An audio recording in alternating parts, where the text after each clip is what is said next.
Greetings, ladies and gentlemen. Here's what I want to talk to you about today. First, I want to talk about the severe and record-breaking poverty that we are suffering from here in the state of New Jersey. Then, I want to talk to you about getting the facts. Then I want to talk to you about the situation in Syria. Then I want to talk to you about all we can do to make New Jersey and America and the world better.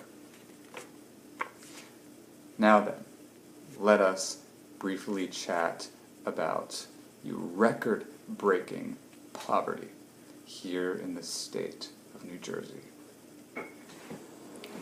I'm very sad to have to report to you, ladies and gentlemen, that we have reached a 52-year high in the poverty rate in the state of New Jersey.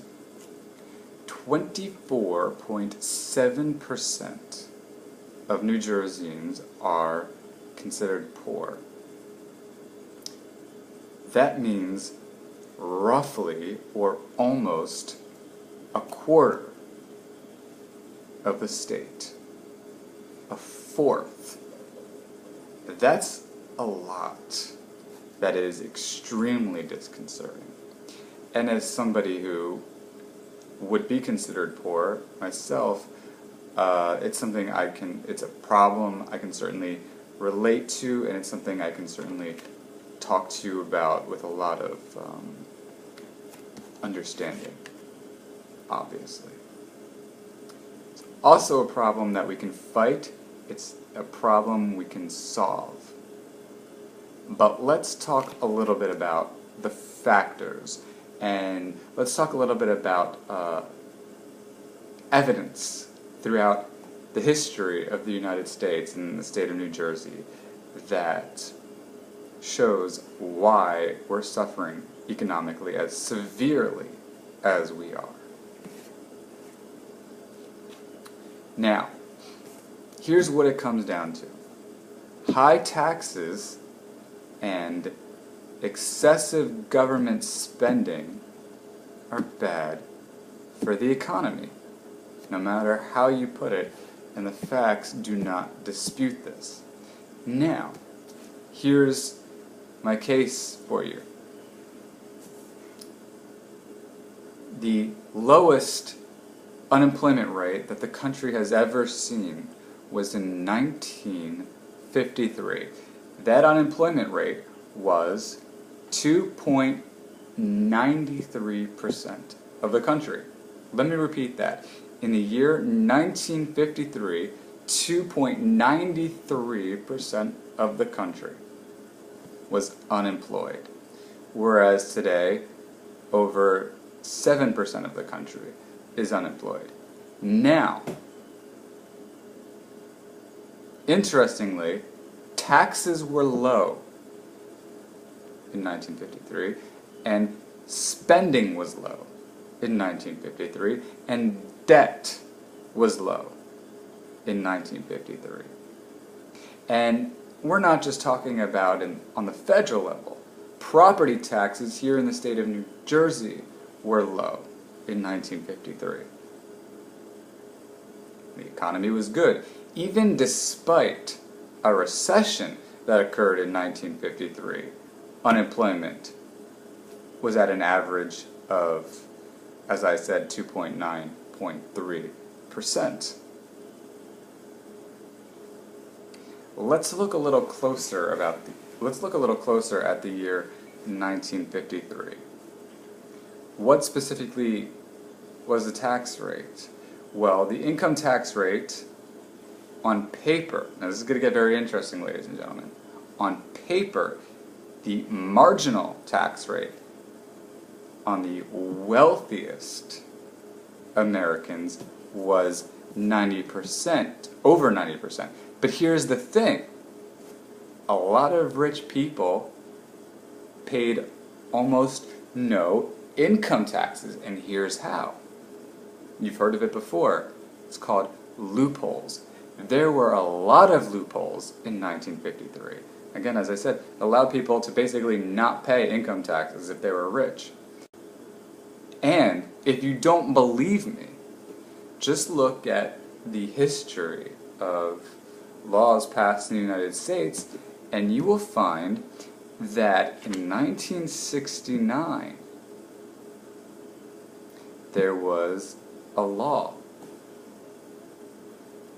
presented to the public, and it was a law that reformed the tax code in the United States. It was called the Tax Reform Act of 1969, which President Nixon himself signed.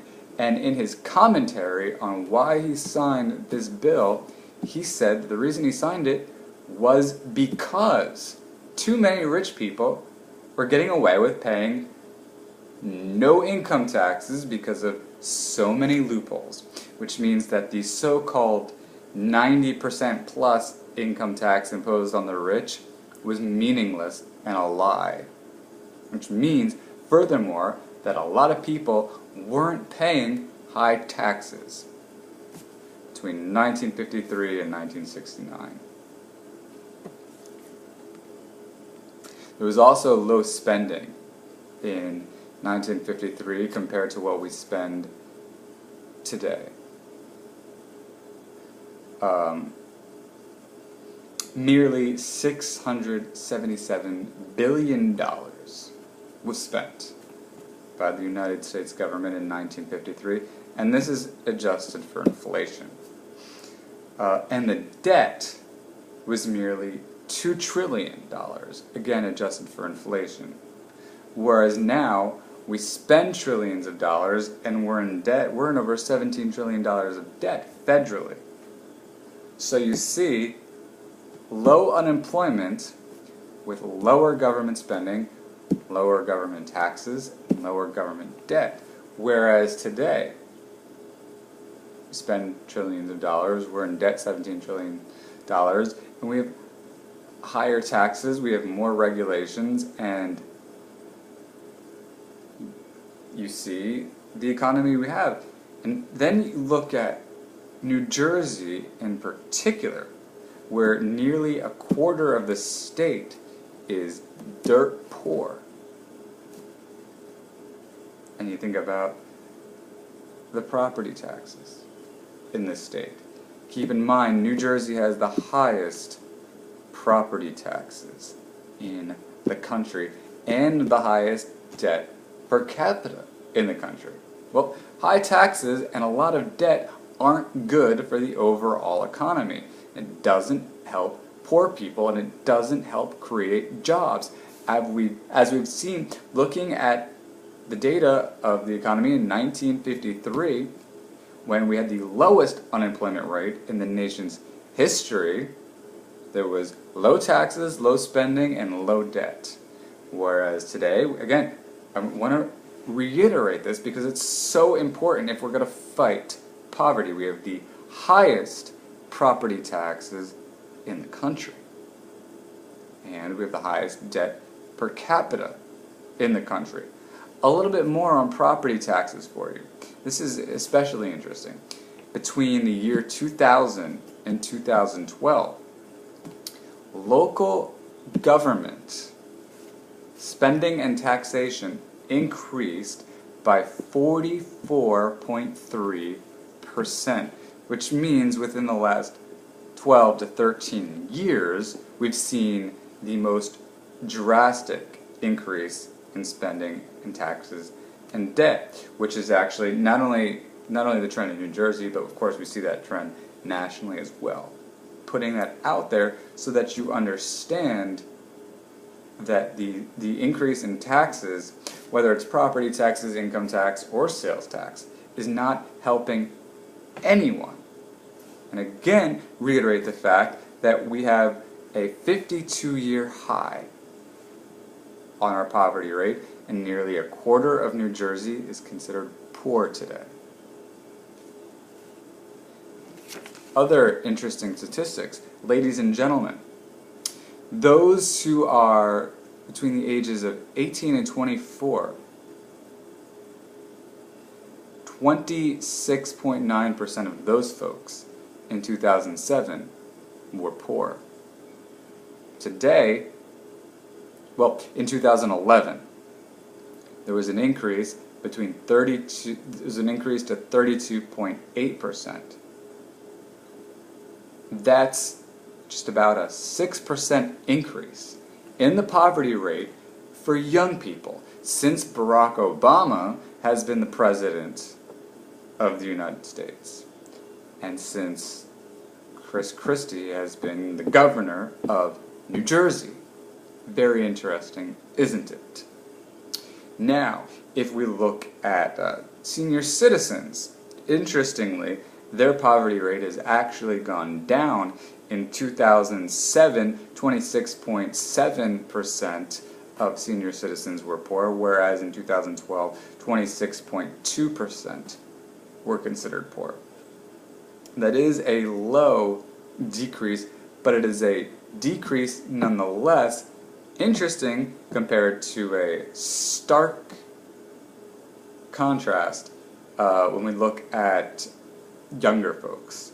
Keep in mind that the increase, the 6% increase in poverty rate for younger folks, that's in the state of New Jersey, so therefore that's based mainly on New Jersey tax policies, and that's not considering what's going to happen when Obamacare hits full throttle, when young folks are paying for the old folks and their health care, even though they're actually enjoying more wealth and the young folks aren't. Even though they had more time to save for their health insurance and we didn't.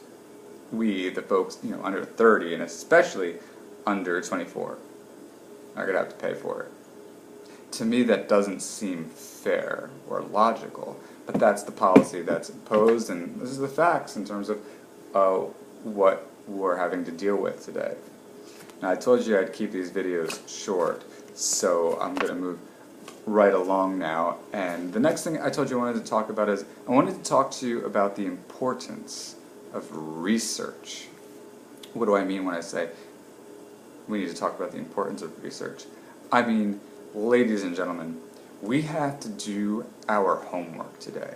Now, all the information is available on the internet, but here's the complicated, frustrating part. The information is often quite contradictory. You get one source claiming one thing and another source claiming another thing. For example, when we talk about Obamacare and we talk about the rate of premiums, health insurance premiums, and one paper will say premiums are going down, and another rate will say premiums are going up. To be clear, if you're